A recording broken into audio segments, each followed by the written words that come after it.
Funding for this edition of State of Affairs with Steve Adubato has been provided by Rowan University, proudly serving New Jersey for 100 years. Johnson & Johnson, the Turrell Fund, supporting Reimagine Childcare. Wells Fargo, New Jersey Sharing Network, Hackensack Meridian Health, keep getting better. Veolia, resourcing the world. Horizon Blue Cross Blue Shield of New Jersey, here when you need us most. And by Eastern Atlantic States Regional Council of Carpenters. Promotional support provided by NorthJersey.com and Local IQ, part of the USA Today network. And by ROINJ, informing and connecting businesses in New Jersey.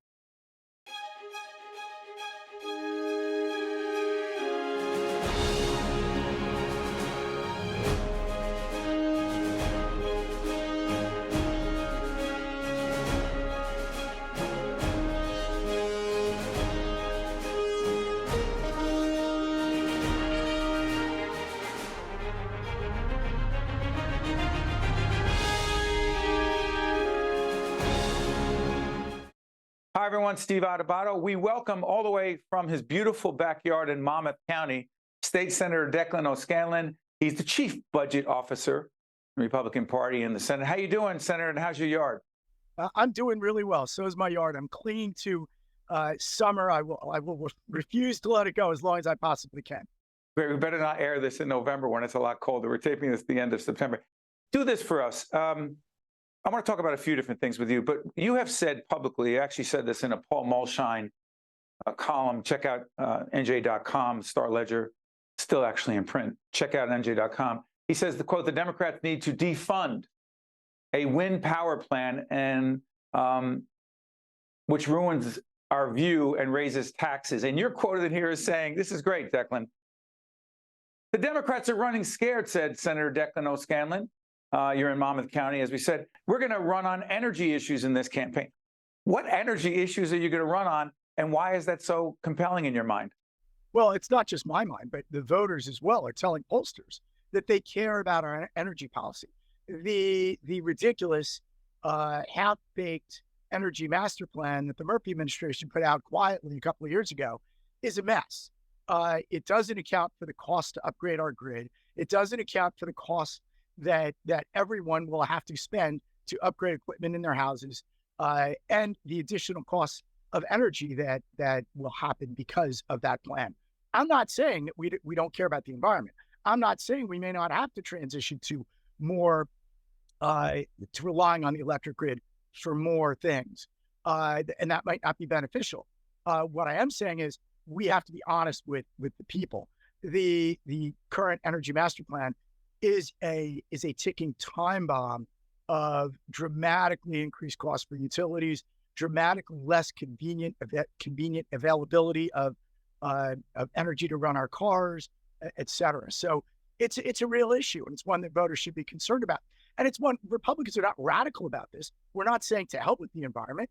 We're saying we need to be honest with people, and we need to have reasonable, attainable policy. What the Murphy administration has out there right now is none of those things. Okay, so we had your colleague in the Republican Party, Senator Tony Bucco, talking about some of the same issues. And he has a very similar point of view. And I asked him what I'm about to ask you. You're saying you're not against these policies, but you're just against the Murphy administration clean energy policies. You're against the wind energy initiatives. Let me disclose, we have a grant from the Clean Energy Program to do public awareness around clean energy. We don't have a point of view. We're just doing educational programming in that regard. But I have to ask you this, Senator. What the heck is your plan other than saying that the governor's wrong on his plan? Oh, we've been out there with, and I just reiterate. First off, you do a moratorium on wind right now. There's a whole host of questions about it.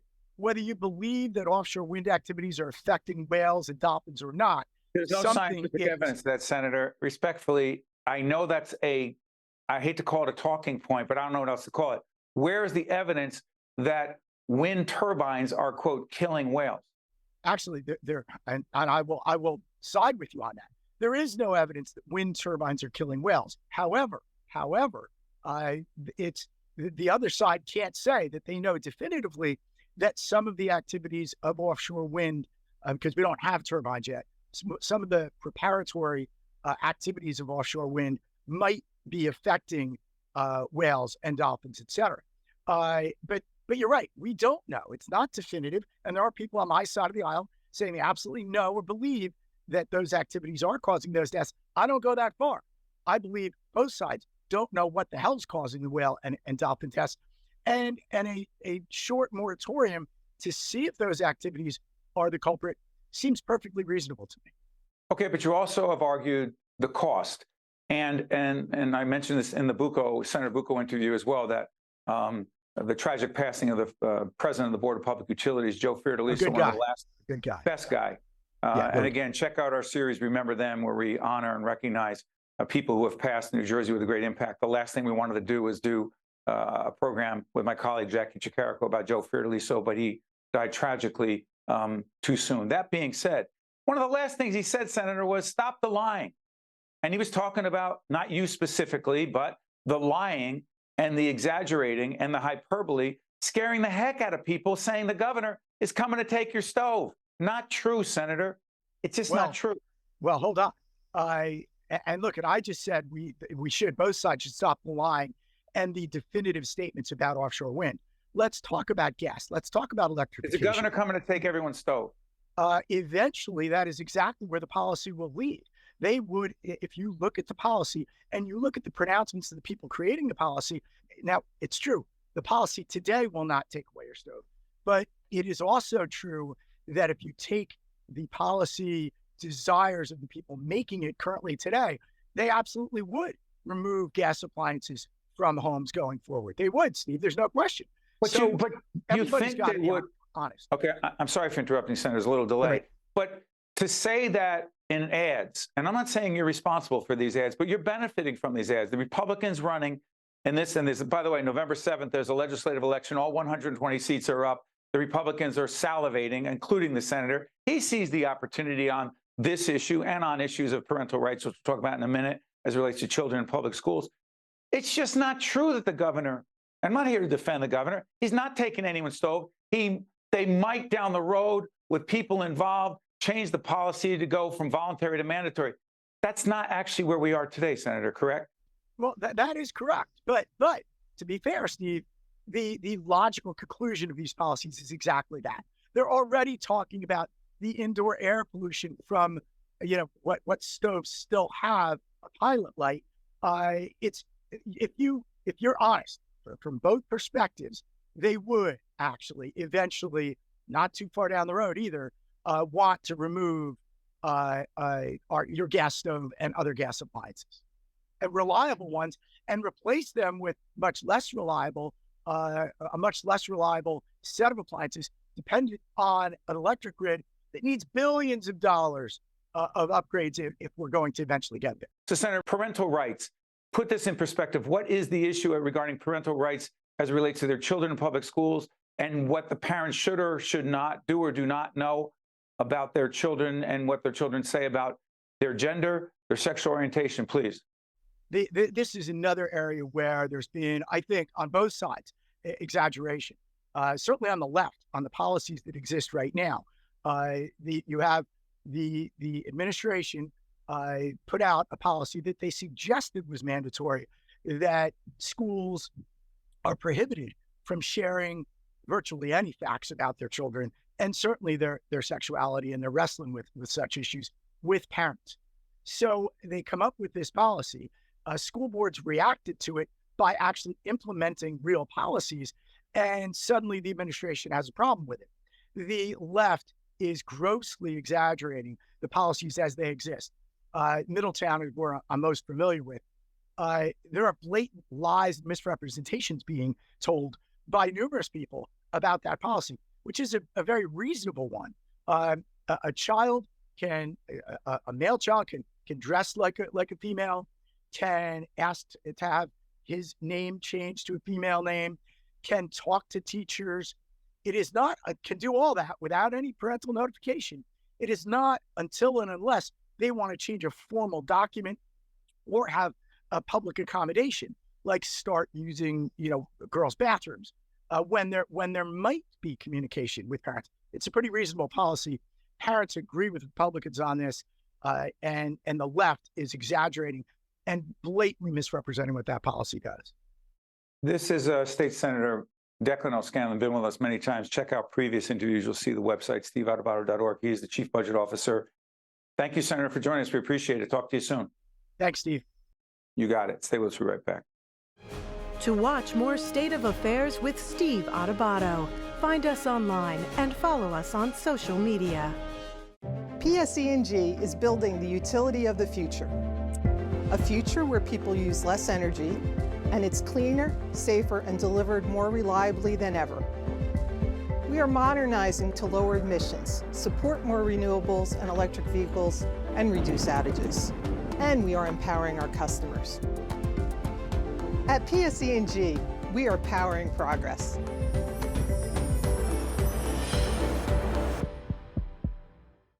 We are pleased to be joined by Vivian Cox Fraser, President and CEO of a great organization, the Urban League of Essex County. Vivian, good to see you again. Great to see you, Steve.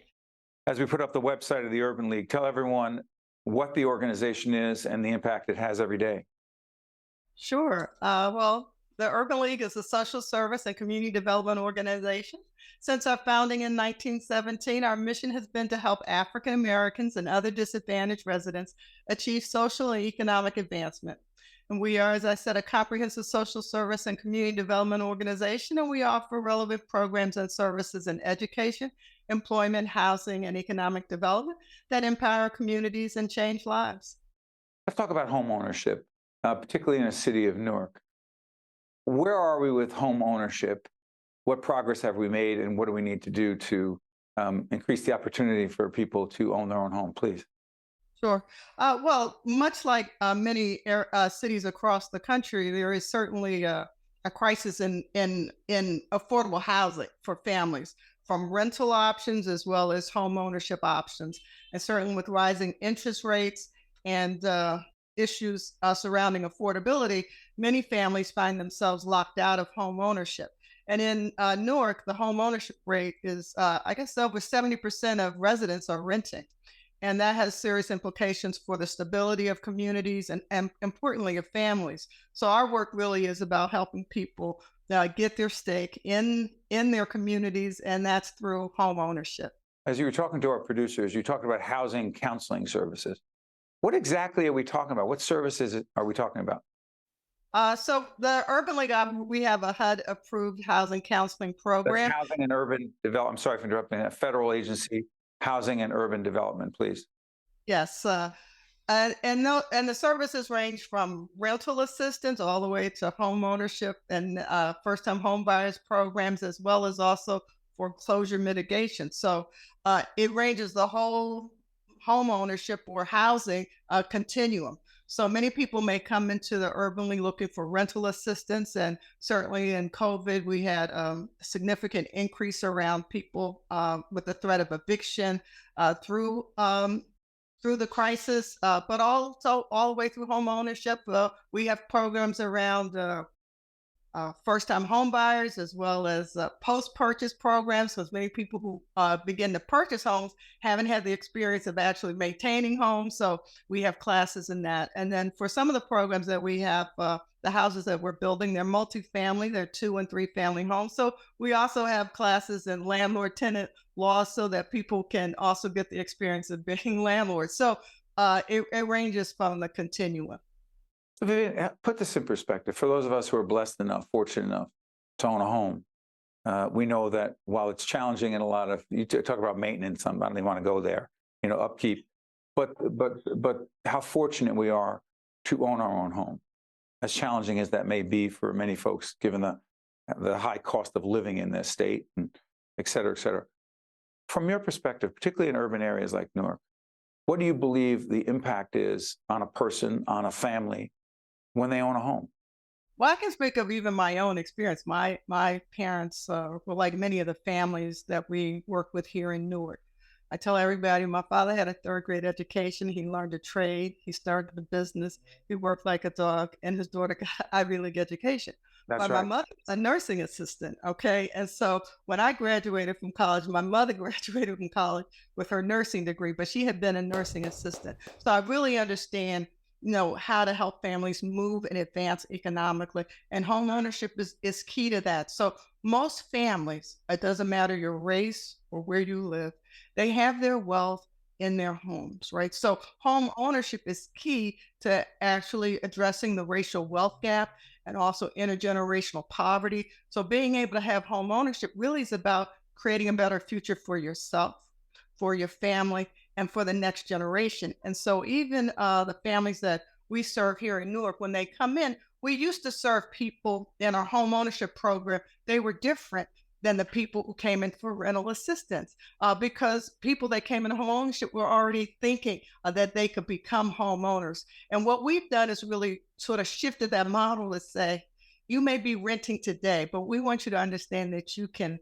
be a homeowner tomorrow. So really our Pathway to Home Ownership program is really about building wealth and addressing economic disparity that we see. So if you have your home, maybe, and you've built up equity over time, if your children want to go to college, you can tap into that equity. If somebody's lost their job, you can tap into that equity. If you don't have that, you don't have that financial resource to tap into. And many families don't have like a rich uncle they can go borrow money if they needed a car repair. So the importance of home ownership really is about building wealth for families, but also stabilizing a community. So if you have communities that have more home ownership, those tend to be safer communities. You don't have as many transient things going on in your communities. And so, so really when you think about it, my dad used to say, you don't see people washing a rental car, right? Because That's right. when you own that You car, own you it. take care of it. And that sort of also translates into home ownership. Vivian, got a minute left. Do this for us. You talk about home ownership, the economic challenges, and children, what they learn from that in a family by living in their own home. But childcare, switch gears for a moment. We have a minute left. We're very much involved, as you well know, in an initiative that helps create greater public awareness around accessible, affordable childcare. There's a direct impact of the ability to purchase a home as it relates to the cost of childcare, particularly in communities like Newark, or access to the importance of accessible, affordable, quality childcare. Please go ahead.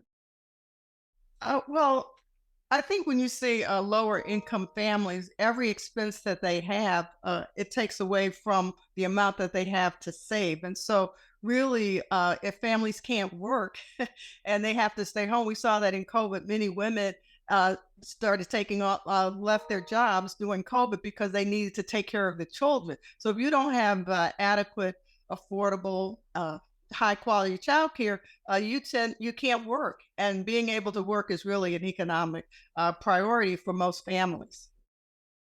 This is, you've been listening to Vivian Cox Fraser. She's the president and chief executive officer of the Urban League of Essex County. Vivian, thank you so much for joining us. We appreciate it. Sure. Thanks, Steve. You got it. Stay with us. We'll be right back. At the Turl Fund, we know childcare creates transformative early learning experiences for young children and helps families succeed. Childcare is essential for the economy, driving financial growth and sustainability across all sectors. The Turl Fund envisions a New Jersey in which every infant and toddler has access to high-quality, affordable childcare in order to grow, develop, and thrive. Our children are our future. For more information, visit turlfund.org. I am alive today thanks to my kidney donor. I am traveling and more active than ever before. I'm alive today thanks to my heart donor. I'm full of energy and back singing in my church choir. I'm alive today thanks to my lung donor. I'm breathing easy and I'm enjoying life's precious moments. There are about 4,000 people in New Jersey waiting for a life-saving transplant. Donation needs diversity. For more information or to become an organ and tissue donor, visit njsharingnetwork.org. We're honored to be joined by State Senator Joseph Cryan, chair of the Senate Military and Veterans Affairs Committee in New Jersey. Senator, good to have you with us. Steve, good to see you as always. You've been talking about leading, legislating, and trying to deal with veterans issues for years. Federal government, the Star Ledger, feds blast state on safety in homes. There are 3 veterans' homes in New Jersey. The federal government, I believe through the Department of Justice, came in and said New Jersey failed miserably to protect our veterans, particularly during COVID. Hundreds died. They should not have died. A, how did it happen? B, what do we do now? Senator, please. A, it happened out of a systematic formula of neglect. And clearly the response to the DOJ came in, did an investigation and essentially worked from the period of March of 2020 through 2021. And there they found literally horrific and appalling actions by those in charge of our veterans. They found ongoing systematic issues with the veterans' homes. And by the way, Steve, primarily, even though there's 3, Vineland, Paramus, and Menlo Park, the report focuses on 2, Paramus and Menlo Park. In there, they found a systematic problem in terms of response, infection control, quality assurance, reporting, lack of metrics, basic things like even after, for lack of a better way to put it, we in New Jersey understood what our obligations were under COVID with PPE, lack of controls, lack of masks, lack of just, frankly, in some cases, what it seems like is just common sense. So for a variety of reasons, those things caused DOJ to come in. And the report that you just showed the Ledger article to is horrific. It basically says that the DOJ has made the comment that we violated the state of New Jersey, the constitutional rights of these folks. That's a horrific and appalling statement. And Senator, who is responsible? I'm sorry for interrupting. Who is responsible? And this isn't a blame game. It's an accountability, not even game. It's questioning the accountability. Who is responsible for this, A, and B, who should be responsible moving forward? Because you're proposing a major change in state government structure, please. We are, and we're hopeful that that change includes those that, look, the head of DMAVA and the folks that work at the Division of Military. No, that was an acronym. I want to make sure you. Military and Veterans Affairs. Okay, sorry about that. The Department of Military and Veterans Affairs. So I apologize for the acronym. No, that's right. Were they responsible for this, or the Department of Health? Department of Health has some responsibility here, although there was a strike force put in at times. Should have been more enforcement. The report's pretty clear about that. But ultimately, the charge of taking care of our veterans who earn the right to quality service falls under the head of DMAVA and falls under the DMAVA department. As a result of that, that's why we're doing the B part of your comment. What are we doing to propose for change? We're literally proposing that the folks that run DMAVA are out, that we create a separate agency, the Department of Veteran Services. And the intention is to put professionals in charge of these nursing homes. There are 3 of them, as we've mentioned before in this discussion. Those 3 deserve laser-focused quality care over long periods of time for our veterans. And DMAVA's issues here with nursing homes didn't start with this report, but they're obviously embellished at every level through the loss of life and the horrific documentation that shows it. So we think it's long past time. Senator Vitale, myself, and many other senators believe that we need to create a separate department focused on the nursing homes, take them out of DMAVA. Because, when you're a general in the military, even though you're a medical doctor, like the current head of DMAVA, the reality of it is you didn't go in the military to run nursing homes. So we want professionals and accountability, metrics, cost, all the things that are responsible within that. Now, the governor has said, Governor Murphy has said, I think he said the buck stops with me. It's an expression. I'm not sure it means different things to different people. But with all due respect to the governor, my question is, what has the governor said to you and Senator Vitale and other senators and other legislators who have called for the creation of this cabinet-level department with laser focus, to quote you, Senator, attention on veterans affairs, particularly these nursing homes? Is the governor committed to supporting your initiative? Yeah, we're encouraged by the positivity of the discussions. Wants to hear it, has not ruled it out, hasn't said we're staying the way we are. I believe actually we will get this done through the help of the governor and the governor's office. We think it's time for change, and we know that the governor is embracing of anything that supports our veterans. Did we fail our veterans? Yes. Period. We failed them. We lost lives early. We lost lives due to neglected care. That's a collective failure on the behalf of on the state government of New Jersey. We failed. And when you fail, you fix, and that's what we need to do. But Senator, let me try this, because you said before that these issues are not new, that the systematic issues of how they were responding in an emergency, in a public health pandemic, if you will. People say, well, no one could have predicted COVID, and that's true.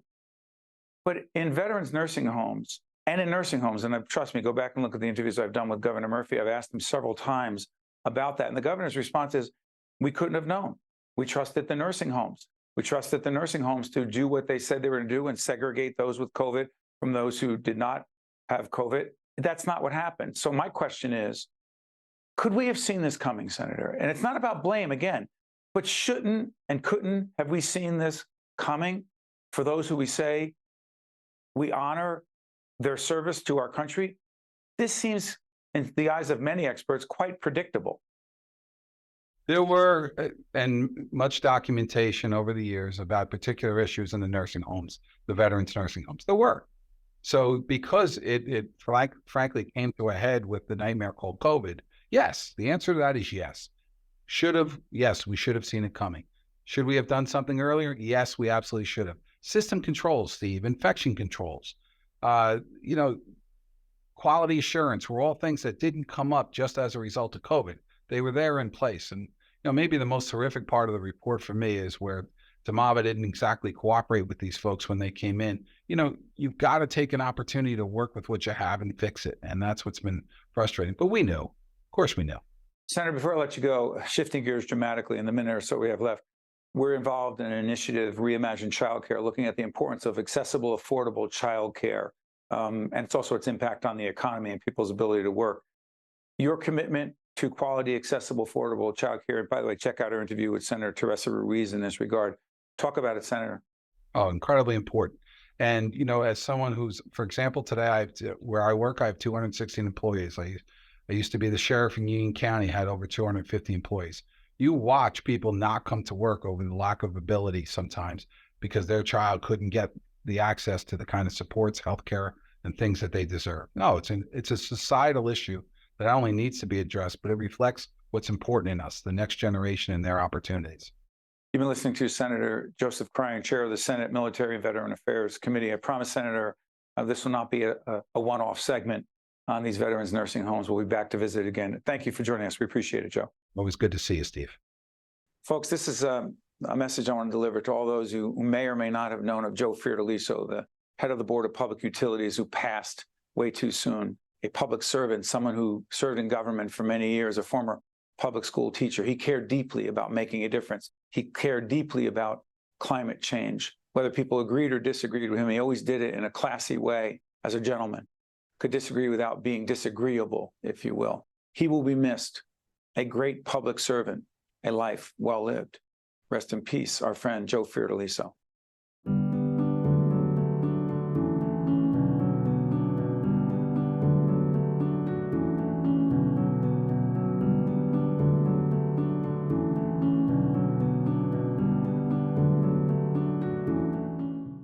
State of Affairs with Steve Adubato is a production of the Caucus Educational Corporation.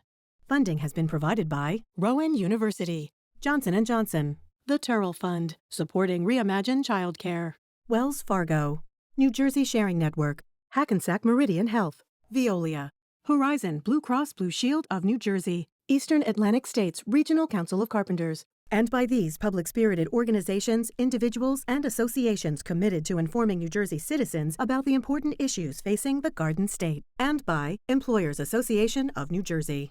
Promotional support provided by NorthJersey.com and Local IQ, and by ROINJ. PSE&G is building the utility of the future. A future where people use less energy, and it's cleaner, safer, and delivered more reliably than ever. We are modernizing to lower emissions, support more renewables and electric vehicles, and reduce outages. And we are empowering our customers. At PSE&G, we are powering progress.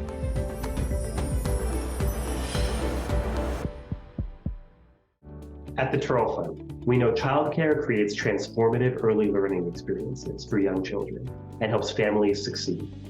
Childcare is essential for the economy, driving financial growth and sustainability across all sectors. The Turrell Fund envisions a New Jersey in which every infant and toddler has access to high-quality, affordable childcare in order to grow, develop, and thrive. Our children are our future. For more information, visit turrellfund.org. I am alive today thanks to my kidney donor. I am traveling and more active than ever before. I'm alive today thanks to my heart donor. I'm full of energy and back singing in my church choir. I'm alive today thanks to my lung donor. I'm breathing easy and I'm enjoying life's precious moments. There are about 4,000 people in New Jersey waiting for a life-saving transplant. Donation needs diversity. For more information or to become an organ and tissue donor, visit njsharingnetwork.org.